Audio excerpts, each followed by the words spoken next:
जय जगन्नाथ सांग मैंने आशा करुच्ची भगवान अपार करुणा आपण मैंने भलरे थे और सुखमय जीवन अतिवाहित करुवे। आज आम दशम श्रेणीर साहित्य सिंधु पुस्तकर चिलिका रे सायंतन दृश्य विषय वस्तु को आलोचना करवा। ताहले डेरी नक आगे जावा पिला माने विषय वस्तु को आगे जावा पूर्व आमको सम्यक धारणा ए उपरे पाइबा को पड़िबो। ताहले केते गुडी प्रश्न अछि, प्रश्न को टिके आलोचना करवा। प्रथम प्रश्न है एशियार द्वितीय बृहत्तम तथा भारतर बृहत्तम ह्रद क्या कह जाए। जदि आमर क्वेश्चन को देखा पिला माने ताहले एशियार द्वितीय बृहत्तम एवं भारतर बृहत्तम ह्रद क्या कह जाए। ऑप्शन निश्चित भाव में किसी ना किंतु ताको हमको मन रखा पड़ो। यही पक्षी मानू देखिए आम जाना पाइबा पिला माने जे या पक्षी विहार बोली मध्य कह जाए। यार नाम कौन ना यार नाम है चिलिका। ताहले आमर उत्तर कौन हम पिला माने चिलिका हम। एवं जड़े गोपबंधु दास को उक्ति को जदि आम देखा ताहले कौन जे से राधानाथ राय लिखिथिले कौन रह रह क्षणे बाष्पीय सकट देखी चिलिका चारुचित्रपट। यही उक्ति कवि गोपबंधु दास क्या लक्ष्य कर कही ना से चिलिका को देखिकी कही पिला माने। ये है से समय दृश्य, ये है चिलिकार दृश्य। आमर आलोच्य विषयवस्तुर सुनामी दामी कवि हेले राधानाथ राय। तांकर आविर्भाव होता 1848 मसीहा एवं तांकर तिरोधान होता 1908 मसीहा। ये होचंदी आमर से परम पूज्य श्री कविवर राधानाथ राय। नेक्स्ट जीवा पिला माने आमर जदि कवि परिचय विषय टी आलोचना करवा ताहले तांकर जन्मस्थान है केदारपुर बालेश्वर अंतर्गत। तांकर जिला है बालेश्वर, ग्राम है केदारपुर। से ओडिया साहित्य राधानाथ राय आधुनिक जुगर प्रवर्तक भाव में सुपरिचित सुविदित। अर्थात राधानाथ राय को नहीं कि ही कौन कह जाए ना आधुनिक जुगर आरंभ बा स्रष्टा बोलिक कह जाए पिला माने। यदि आम देखा ताहले नूतन भाव और कथावस्तु को व्यवहार करी से ओडिया भाषा और साहित्य को कौन कर समृद्ध कर पारिछंती। से नूतन नूतन विषय वस्तु को एठारे उपस्थापना कर पारिछंती एवं तांकर कथावस्तु को से व्यवहार करी जनमानस रे बेस सुनाम अर्जन मध्य कर पारिछंती। चिलिकार संध्याकालीन दृश्यर खंडवाक्य उद्धृत यही कविता मुख्यतः चिलिका काव्य कविंक पई सौंदर्यर सागरर वैदुर्य तरंग।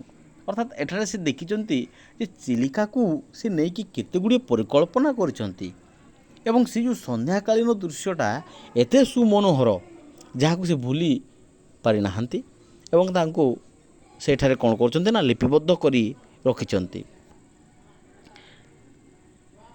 जदि आम कविता को देखा पिला माने प्राचीमूल एवं मीनजीवी नाबे छायाकारे चित्र दिशे ठावे ठावे मत्स्य धरी से हो समुद्र मुहाणे निज गृह कथा भावी एक ध्याने भालेरी शिखरे संध्या तारा देखी आसंती पट्टिका मोहल्लासे टेकी। ये जो कविता को देखा पिला माने आगुरी कौन होता ना वर्तमान समय से जिनस हो किंतु समयर परिवर्तन फल केते गुड़िए जिनसर परिवर्तन होची। जिते लोक मैंने कौन करते ना माछ धरने समुद्र में जाते अर्थात से चिलिकार गभीर स्थान को से जाते डंगार सहायतार जाते। तो सही समय कौन होता ना जिते से फेरुले संध्या हो जाऊला सकाले जीवे संध्या फेरी आसबे। से समय संध्या समय कौन होती ना अनेक गुड़िए विषय वस्तु को से एकाठी करिसंती। जे संध्या समय कौन होता है ना आमर जनमानस सब दूरे जाई थाए सेठारे केवल पक्षी मानकर राव थाए। आउ कौन थी ना से जो माने माछ धरने जाइए से घर को फेरवा समय निज घर कथा मन पकाउथिबे। से भाया केते गुड़ी जिनस को लेकिन से कौन करछंती ना एठारे उपस्थापना करछंती। जदि आम प्रथम धाड़ी को देखा प्राचीमूल एवं मीनजीवी नाबे नाबे कहले कौन नावरे बा आम कहीपर डंगा सहाय मीनजीवी माने मत्स्यजीवी माने जो माने माछ धरने जाऊे से माने कौन करते ना छायाकारे चित्र दिशे ठावे ठावे ଛାୟାକାରେ ଅର୍ଥାତ୍ ଛାଇ ଆକାରରେ ବା ଅସ୍ପଷ୍ଟ ଭାବରେ ଦେଖାଯାଉଥିବା ଚିତ୍ରକୁ ଆମେ ଛାୟାକାରେ ବୋଲିକରି କହିପାରିବା। ଠାବେ ଠାବେ କହିଲେ କ'ଣ ନା ଏଣେ ତେଣେ। ଧରିନିଅ ପିଲାମାନେ, ଏଠାରେ ଗୋଟେ ଡଙ୍ଗା ଅଛି, ଏଠାରେ ଗୋଟେ ଡଙ୍ଗା ଅଛି, ଏଠାରେ ଗୋଟେ ଡଙ୍ଗା ଅଛି। ଯଦି ଆମେ ସନ୍ଧ୍ୟା ସମୟରେ ଦେଖିଲେ କ'ଣ ହେବ, ଆମକୁ ଲାଗିବ ସତେ ଯେମିତି ବିଛେଇ ହେଇକି ରହିଛନ୍ତି କେଉଁମାନେ ନା ଡଙ୍ଗା ସାହାଯ୍ୟରେ ଆସୁଥିବା ଲୋକମାନେ। ଠିକ୍ ଅଛି କି ନାହିଁ? ତ ପ୍ରାଚୀମୂଳ କହିଲେ ପ୍ରାଚୀନ ସମୟରେ ମୀନଜୀବୀମାନେ ଯେତେବେଳେ ଫେରୁଥିଲେ ସେମାନେ ବିଭିନ୍ନ ପ୍ରକାର ଚିତ୍ର ସବୁ ବିଭିନ୍ନ ସ୍ଥାନରେ ରହିଲା ଭଳିଆ ଦେଖାଯାଉଥିଲେ। ଠିକ୍ ଅଛି। ମତ୍ସ୍ୟ ଧରି ସେ ହେଉ ସମୁଦ୍ର ମୁହାଣେ, ସେମାନେ କ'ଣ କରୁଥିଲେ ନା ମାଛଟା ଧରିକି ଆସୁଛନ୍ତି। କେଉଁ ପଟେ ଆସୁଛନ୍ତି ନା ସମୁଦ୍ରର ମୁହାଣକୁ। ଯଦି ପିଲାମାନେ ଏଇଟା ଯଦି ସମୁଦ୍ର ହେଇଥାଏ ତାହେଲେ ଇଏ ହେଲା ତା'ର ମୁହାଣ। ଠିକ୍ ଅଛି। ଏଇଟା ଯଦି ସମୁଦ୍ର ହେଇଥାଏ ମୁହାଣଟା ଏଇଟା, ତାହେଲେ ଡଙ୍ଗା ସାହାଯ୍ୟରେ ମାନେ କ'ଣ କରୁଛନ୍ତି ନା ମୁହାଣ ଏପଟକୁ ଆସୁଛନ୍ତି। ଠିକ୍ ଅଛି। ମାଛ ଧରିଛନ୍ତି ଏବଂ ସମୁଦ୍ରର ମୁହାଣ ଅର୍ଥାତ୍ କୂଳ ପାଖକୁ ସେମାନେ ଆସୁଛନ୍ତି। ସେମାନେ ନିଜ ଗୃହ କଥା ଭାବି ଏକ ଧ୍ୟାନେ, ସେମାନେ କ'ଣ କରୁଛନ୍ତି ନା ନିଜ ଘର କଥା ହିଁ ଭାବୁଛନ୍ତି। ଯେତେବେଳେ ପିଲାମାନେ ଆମେ ଘରଠୁ ବାହାରେ ରହୁଛୁ ସେହି ସମୟରେ ନିଶ୍ଚିତ ଭାବରେ ଆମେ କ'ଣ କରୁଛୁ ନା ଘର କଥା ହିଁ ମନେ ପଡ଼ୁଛି। ଯେତେବେଳେ ଘରେ ଥିବା ସେ ସମୟରେ ଘର କଥା ମନେ ପଡ଼ିବ ନାହିଁ, କିନ୍ତୁ ଘରୁ ଯେତେବେଳେ ଆମେ ବାହାରକୁ ପଳାଇଯିବା ତାପରେ କ'ଣ ହେବ ନା ଘର କଥା ସବୁ ମନେ ପଡ଼ିବ। ଏହି ସମୟରେ ମୁଁ କ'ଣ କରୁଥିଲି, ନା କ'ଣ ହେଉଥିବ, କ'ଣ ଘଟିଥିବ, କ'ଣ ଘଟୁଥିବ, ଏଭଳିଆ ଜିନିଷ ଗୁଡ଼ା ଅନେକ ଗୁଡ଼ିଏ ପ୍ରଶ୍ନ ଆମ ମନରେ କ'ଣ ହେଇଥାଏ ନା ଉଙ୍କି ମାରିଥାଏ। ଠିକ୍ ସେହିଭଳି ମତ୍ସ୍ୟଜୀବୀମାନେ ମଧ୍ୟ କ'ଣ କରୁଛନ୍ତି ନା ତାଙ୍କ ମନ ଭିତରେ ମାନସ ପଟରେ ନିଜ ଘର କଥା ଭାବୁଛନ୍ତି। ଠିକ୍ ଅଛି। ନିଜ ଗୃହ କଥା ଭାବି ଏକ ଧ୍ୟାନେ, ଏକ ଲୟରେ, ଏକ ମନରେ ନିରନ୍ତର ଭାବରେ ସେମାନେ କ'ଣ କରୁଛନ୍ତି ନା ନିଜ ଘର କଥାକୁ ସେମାନେ ଭାବୁଛନ୍ତି। ଭାଲେରୀ ଶିଖରେ ସନ୍ଧ୍ୟା ତାରା ଦେଖି। ଭାଲେରୀ ଗୋଟେ ହେଲା ପର୍ବତର ନାମ। ଶିଖର କହିଲେ ଚୁଟି, ପର୍ବତର ଚୁଟିକୁ ଆମେ ଶିଖର ବୋଲିକରି କହିପାରିବା। ଭାଲେରୀ ଗୋଟେ ପର୍ବତର ନାମ, ଶିଖର କହିଲେ ଗୋଟେ ଚୁଟିକୁ ବୁଝାଏ, ପର୍ବତର ଚୁଟିକୁ। ସେହି ସମୟରେ କ'ଣ ହେଇଛି ନା ସନ୍ଧ୍ୟା ତାରା ଗୁଡ଼ିକ ସବୁ ଦେଖାଯାଉଛନ୍ତି। କ'ଣ ଦେଖାଯାଉଛନ୍ତି ପିଲାମାନେ? ଏପଟେ ଯଦି ଆମେ ନେଇପାରିବା, ଏଇଟା ଯଦି ସମୁଦ୍ର ହେଲା ତାହେଲେ ଡଙ୍ଗାଟା ଏଇଟା। ଠିକ୍ ଅଛି କି ନାହିଁ? ଯଦି ଏଇଟା ଡଙ୍ଗା ହେଇଥାଏ, ଡଙ୍ଗାରେ ଏଠି ଅଛନ୍ତି ଲୋକମାନେ ଏବଂ କ'ଣ ଦେଖୁଛନ୍ତି ନା ଭାଲେରୀ ଶିଖରକୁ ଦେଖୁଛନ୍ତି। ଏଠାରେ କ'ଣ ହେଇଛି ନା ସନ୍ଧ୍ୟା ତାରା ଦେଖାଗଲାଣି ଏବଂ ସେମାନେ ଯେତେବେଳେ ଫେରୁଛନ୍ତି ଆସନ୍ତି ପଟିକା। ପଟିକା କହିଲେ କ'ଣ ନା ଯେଉଁ ଡଙ୍ଗାରେ ଥିବା ଯେଉଁ ଆମର ପାଲଟଣା ଡଙ୍ଗା ଯେଉଁଟା ଥିବ ନାହିଁ କି ପିଲାମାନେ, କପଡ଼ାକୁ ପଟିକାକୁ ଟେକି ଦେଇଛନ୍ତି। ମହୋଲ୍ଲାସେ, ମହାନ ଉଲ୍ଲାସ, ଉଲ୍ଲାସ କହିଲେ ଖୁସିରେ, ମହା କହିଲେ କ'ଣ ମହାନ, ଅତି ଖୁସିରେ, ଅତି ଆନନ୍ଦରେ ସେମାନେ କ'ଣ କରୁଛନ୍ତି ନା ନିଜର ଘରକୁ ଭାବି ଭାବି ସେମାନେ କ'ଣ କରୁଛନ୍ତି ନା ଫେରୁଛନ୍ତି। ଠିକ୍ ଅଛି କି ନାହିଁ ପିଲାମାନେ?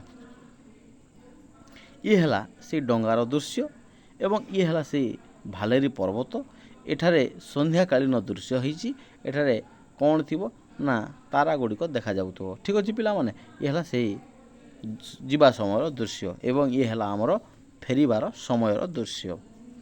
ଇଏ ହେଲା ଆମର ଚିଲିକାର ଗଣ୍ଡ ଭିତରେ ଥିବା ମା କାଳିଜାଇଙ୍କର ମନ୍ଦିର, ଯାହାକି ଅତି ପୁରାତନ ଏବଂ ଅତି ଜନମାନସରେ ପରିଚିତ। ଇଏ ହେଲା ମାଙ୍କର ସେଇ ମନ୍ଦିର। ଯଦି ଆମେ ଶବ୍ଦାର୍ଥକୁ ଦେଖିବା ପିଲାମାନେ ତାହେଲେ କ'ଣ ନା ଭାଲେରୀ କହିଲେ ଚିଲିକା ମଧ୍ୟସ୍ଥ ଏକ ପାହାଡ଼ର ନାମ, ପଟିକା କହିଲେ ପାଲ ଯେଉଁଟା ତୁମର ଟଣା ହେଇଥିବ, ମହୋଲ୍ଲାସ କହିଲେ ମହାନ ଉଲ୍ଲାସରେ ବା ଖୁବ୍ ଆନନ୍ଦରେ, କବି ସୂର୍ଯ୍ୟ କହିଲେ କବି ସୂର୍ଯ୍ୟ ବଳଦେବ ରଥଙ୍କର କଥାକୁ ବୁଝାଉଛି ଏବଂ ଗୀତାମୃତ ଅର୍ଥାତ୍ ବଳଦେବ ରଥଙ୍କ ରଚିତ ଚନ୍ଦ୍ରାନନ୍ଦ ଚମ୍ପୁ ଏବଂ ମାରୁତ କହିଲେ କ'ଣ ନା ବାୟୁ ବା ପବନକୁ ବୁଝାଏ। ତାଙ୍କ କଣ୍ଠୁ କବି ସୂର୍ଯ୍ୟ ଗୀତାମୃତ, ଦୂରୁ ବହି ଆଣେ ଚିଲିକା ମାରୁତ। ଯଦି ଆମେ ଦେଖିବା ପିଲାମାନେ, ଯେଉଁମାନେ କାମ କରିବା ପାଇଁ ଯାଇଥିବେ ସେମାନେ ନିଶ୍ଚିତ ଭାବରେ କ'ଣ କରୁଥିବେ ନା ଗୀତ ଗୁଡ଼ିକ ବୋଲୁଥିବେ ଏବଂ ଏହି ଜାଗାରେ ମଧ୍ୟ କ'ଣ ହେଇଛି ନା ଯେଉଁମାନେ ଚିଲିକାର ଗଣ୍ଡ ଭିତରକୁ ଯାଇଛନ୍ତି ବା ଚିଲିକାରୁ ବାହାରକୁ ଫେରୁଛନ୍ତି, ମାନେ ଆମର ସମୁଦ୍ରର କୂଳକୁ ବା ମହାଣକୁ, ସେହି ସମୟରେ ସେମାନେ କ'ଣ କରୁଛନ୍ତି ନା ଖୁସିରେ ଅଛନ୍ତି। ଆମେ ଜାଣିଛୁ ପିଲାମାନେ ଯେତେବେଳେ ବ୍ୟକ୍ତି ଜଣିକ ଖୁସିରେ ଥିବ ସେ ନିଶ୍ଚିତ ଭାବରେ କ'ଣ କରୁଥିବ ନା ଗୀତ ବୋଲିବ ସମସ୍ତଙ୍କ କଥା। ତୁମେ ବି ଯଦି ଖୁସି ହେଇଯିବ ତାହେଲେ ନିଶ୍ଚିତ ଭାବରେ ଆମ ନିଜ ପାଟିରୁ କ'ଣ ବାହାରି ପଡ଼ିବ ନା ଗୀତ ଗୁଡ଼ିକ ବାହାରି ପଡ଼ିବ। ଠିକ୍ ସେହିପରି ସେମାନେ କ'ଣ କରୁଛନ୍ତି ନା କବି ସୂର୍ଯ୍ୟ ବଳଦେବ ରଥଙ୍କ ଗୀତ ଗୁଡ଼ିକ ବୋଲୁଛନ୍ତି। ତାଙ୍କ କଣ୍ଠୁ, କାହାର କଣ୍ଠରୁ? ସେଇ ମତ୍ସ୍ୟଜୀବୀମାନେ ଯେଉଁମାନେ ମାଛ ଧରିବା ପାଇଁ ଯାଇଥିଲେ ତାଙ୍କର କଣ୍ଠରୁ କବି ସୂର୍ଯ୍ୟ ଗୀତାମୃତ ଅର୍ଥାତ୍ କବିସୂର୍ଯ୍ୟ ବଳଦେବ ରଥଙ୍କର ଗୀତାର ଅମୃତ କେଉଁଟା ନା ଚନ୍ଦ୍ରାନନ୍ଦ ଚମ୍ପୁ। ଚନ୍ଦ୍ରାନନ୍ଦ ଚମ୍ପୁକୁ ସେ କ'ଣ ବୋଲି କହୁଛନ୍ତି ଏଠାରେ ନା ଗୀତର ଅମୃତ ବୋଲି ମଧ୍ୟ କହୁଛନ୍ତି। ଦୂରୁ ବହି ଆଣେ ଚିଲିକା ମାରୁତ।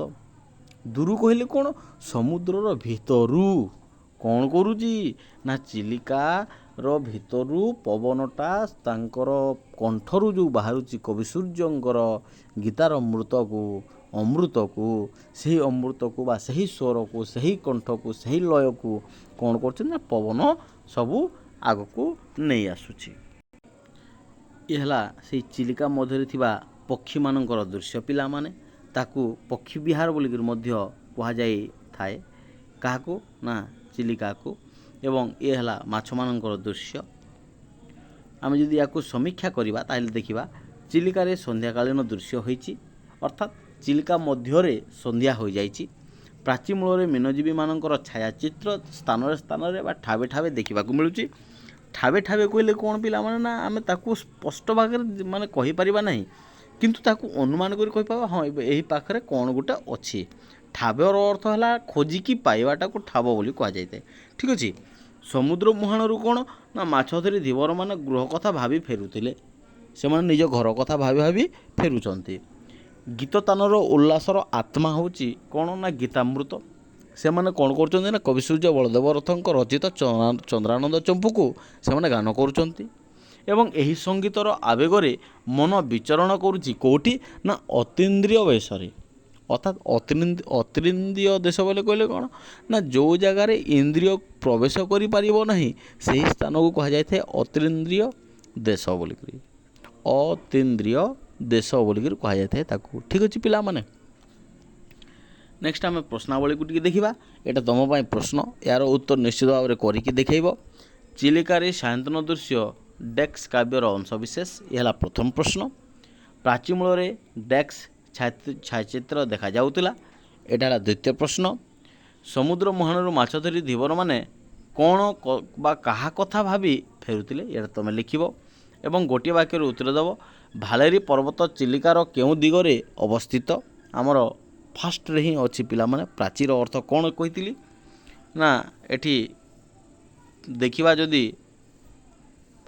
ପ୍ରାଚୀ କହିଲେ କ'ଣ ନା ପୂର୍ବ ଦିଗ କଥା ବୁଝାଉଛି ପିଲାମାନେ। ତା'ର ଉତ୍ତର କ'ଣ ହେବ ତୁମେ ନିଜେ କରିବାକୁ ପଡ଼ିବ। ଠିକ୍ ଅଛି। ନେକ୍ସଟ କ୍ୱେଶ୍ଚିନ୍କୁ ଦେଖିବା। ଆସନ୍ତି ପଟ୍ଟିକା ମହଲ୍ଲା ସେ ଟେକି, ଏଠାରେ କେଉଁମାନଙ୍କୁ ଉଲ୍ଲସିତ ହେବାର କଥା କବି କହିଛନ୍ତି? ଆଜି ପାଇଁ ଏହି ପ୍ରଶ୍ନ ଗୁଡ଼ିକ ଏତିକି। ତାହେଲେ ଧନ୍ୟବାଦ। Thank you to all.